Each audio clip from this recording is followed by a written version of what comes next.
tiga amalan utama. Satu, meningkatkan sholat. Kalau meningkat secara singkatnya berarti bertambah dari yang sekedar fardu, tambah dengan apa? Sunnah. Maka dari sekarang keluarkan semua jenis sholat-sholat sunnah. Keluarkan dari sekarang apa saja, siang dan malamnya. Yang rawatib, ada berapa rawatib? Rawatib 12. Ya, rawatib itu yang melekat dengan sholat fardu dan menentukan untuk memperbaiki sholat fardu. Menambah, jadi kalau kurang khusyuk ditambah dengan sunnahnya disebut rawatib. Bisa sebelum, bisa setelah sholat fardu. Ada 12 dari hadis Nabi SAW. Man shalla isnatai asyrata rak'atan, siapa yang sholat 12 rakaat fi yaumin wa lailatin, yang mengiringi sholat fardu siang dan malam, ya, bunyalahu bihinna baitun fil jannah, maka akan dibangunkan baginya satu rumah di surga kalau konsisten menunaikan 12 itu sampai meninggal dunia. Sahabat yang mendengar itu mengatakan kompak semuanya, sejak mendengar hadis itu kami usahakan istiqomah sampai meninggal tidak meninggalkannya. 12 itu 2 sebelum subuh, cepat. 4 sebelum zuhur, 2 setelah zuhur, 2 setelah maghrib, 2 setelah isya. 2 rakaat sebelum subuh, 4 rakaat sebelum zuhur. Kalau nggak bisa 4 rakaat karena terbatas waktunya, boleh 2 rakaat khusus untuk sebelum zuhur. Kalau nggak bisa 4, boleh berapa? 2. Dalilnya hadis Ibnu Umar radhiyallahu taala anhuma. Kata beliau, hafidtu asyra rakaatin, saya hafal 10 rakaat dari Nabi sallallahu alaihi wasallam salat sunnah. Maka menyebutkan sebelum zuhur 2 rakaat. Baik, jadi 12 ya, 2 sebelum subuh, 4 sebelum zuhur, 2 setelah zuhur, 2 setelah maghrib, 2 setelah isya. Ini yang disebut dengan rawatib. Jamak dari kata ratib. Di luar ini mutlak. Mutlak ini ada yang berdampingan dengan salat fardu, ada yang terpisah.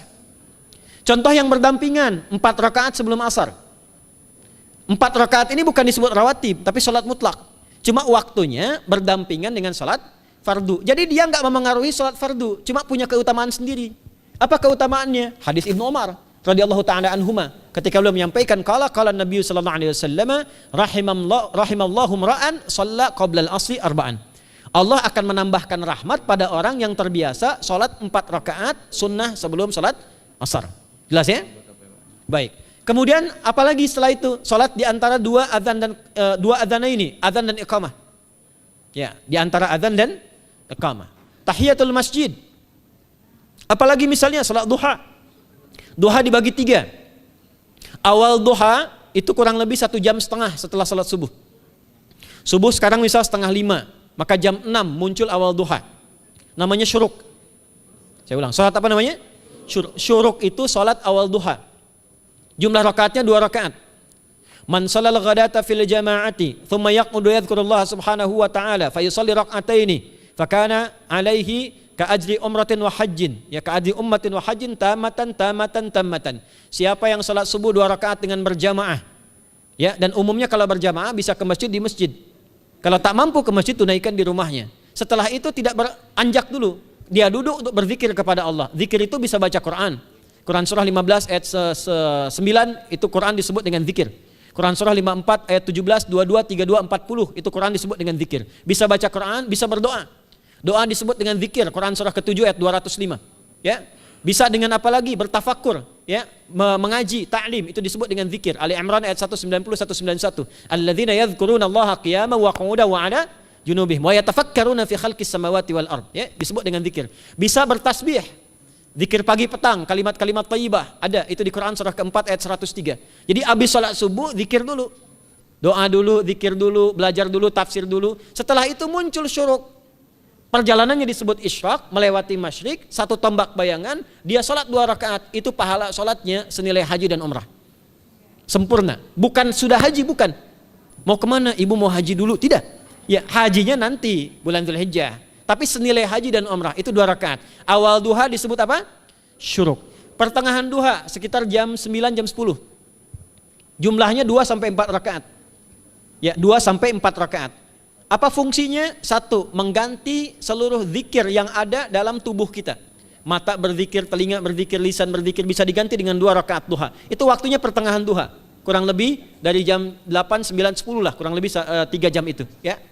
Yang kedua, bisa menghambat atau menghentikan, menahan satu musibah umum. Misal ada kebanjiran nih atau macet nih. Orang-orang kena macet. Bapak yang biasa sholat duha pertengahan itu tiba-tiba ditolong oleh Allah, dibebaskan. Tiba-tiba ada orang datang, Pak lewat sini di sana macet. atau dibimbing ada kontraflow, itu manfaatnya duha tuh. Yang pertengahan. Yang terakhir adalah akhir duha, sekitar jam 10 sampai jam 11 menjelang ke zuhur. Ya, akhir duha itu jumlahnya dari 2 bisa 4 sampai 8 rakaat. Di antara manfaatnya bisa mempermudah datangnya rizki dengan izin Allah Subhanahu wa taala ketika ikhtiar. Itu duha. Nanti ke malamnya silahkan tahajud, tingkatkan tarawihnya sampai ditutup dengan witir. Itu salat. 2 yang terakhir saya cepat, 2 yang terakhir adalah banyak berinteraksi dengan Al-Qur'an. Ada 3 caranya. 1, banyak membaca.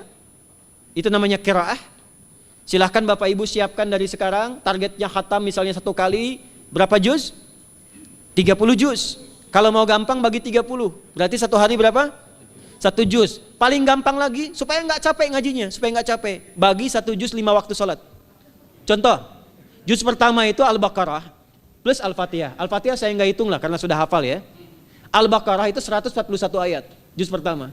Bagi 5, 28. Jadi setiap ketemu waktu sholat, bagi 2 lagi, 28 bagi 2 berapa? 14. Sebelum sholat baca 14 ayat, setelah sholat baca 14 ayat. Itu 14 ayat tuh paling-paling nggak nyampe 5 menit Bu Pak. Kalau investasi 10 menit setiap waktu sholat, bagi 2 kita baca 14 ayat, itu insya Allah selesai Ramadan khatam Quran. Itu udah rumus. Ya, tidak cukup dengan amin, siapkan dari sekarang. Siapkan. Ya. Kemudian mengkaji, kajian, tilawah. Itu tilawah itu di hadis Muslim pahalanya banyak. Ya, majtama'a qaumun fi baitin min buyutillahi. Ya, kita ngajinya Quran hadis ya, biar ya, lebih kuat dalilnya. Majtama'a qaumun fi baitin min buyutillahi yatluna kitaballahi wa yatadarasuna fima bainahum. Ya, siapa yang bisa tilawah Quran, ngaji, tafsir, keluarkan misalnya untuk Ramadan 10 hari saya pengen tahu Al-Fatihah. Itu ketika dilakukan punya 4 keutamaan. 1, ghasyiyatuhum rahmah. Selama ngaji rahmat Allah dibentangkan. Kalau pengen doa cepat dikabulkan, kalau istighfar diampuni. Yang kedua, awas ini nazalat alaihimus sakinah, diberikan ketenangan dalam jiwa. Bapak Ibu pengen di rumah tangga nyari sakinah, isi dengan Quran di rumah.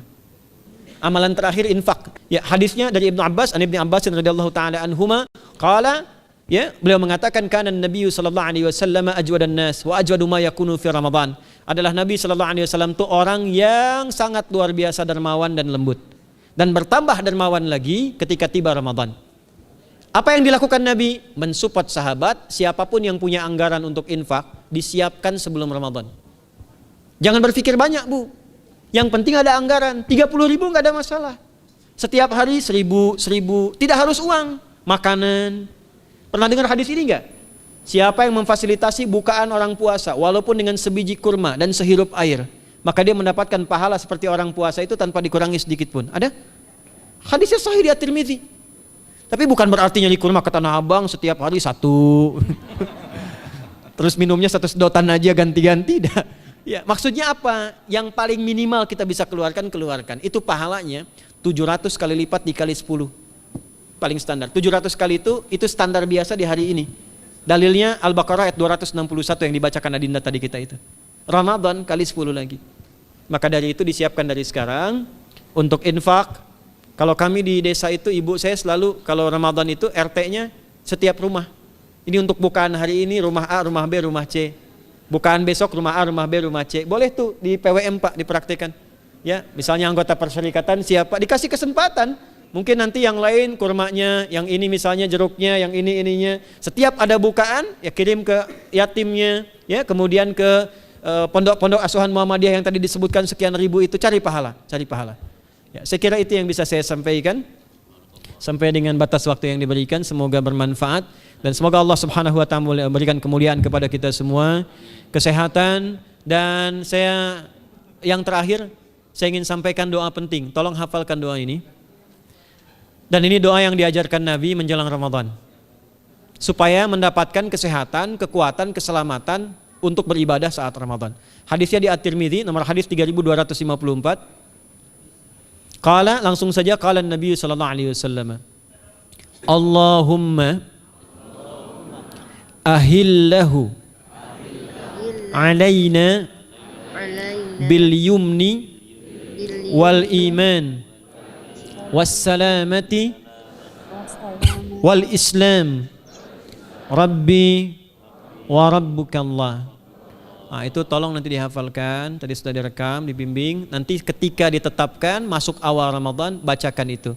Ya Allah, anugerahkan awal Ramadan kepada kami dengan ketenangan, kedamaian, kekuatan iman, keselamatan, sehat, nggak sakit sampai selesai puasanya, diberikan kekuatan untuk ibadah dalam keislaman dan diikhlaskan hanya karena Allah Subhanahu wa taala. Subhanakallahumma wa bihamdika nasyhadu an la ilaha illa anta nastaghfiruka wa natubu ilaik wa akhiru da'wana anil hamdulillahi rabbil alamin wal 'afu minkum fastabiqul khairat. Assalamualaikum warahmatullahi wabarakatuh.